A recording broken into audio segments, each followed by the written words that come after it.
پاکستان کا مطلب کیا؟ یہ اس وطن کی ضرورت ہے، یہ قربانیوں کا مسکن ہے۔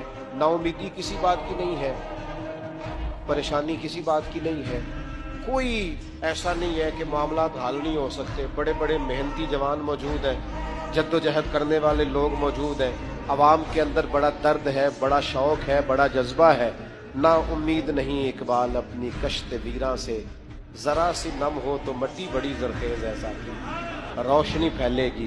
اور انشاءاللہ تعالی ہم اپنی آنکھوں سے دیکھیں گے کہ ایک صبح اس ملک میں ایسی طلوع ہوگی کہ نظام قرآن و سنت کا چلے گا، باتیں مدینے والے رسول کی ہوں گی، نعرے حضرت ابوبکر صدیق کے لگیں گے، اور پیغام فاروق اعظم کا گونجے گا، اور لوگ فیض حضرت عثمان غنی سے پائیں گے، اور پھر یہ ملک للکارے گا تو اس للکار کے اندر قوت حیدری نظر آئے گی۔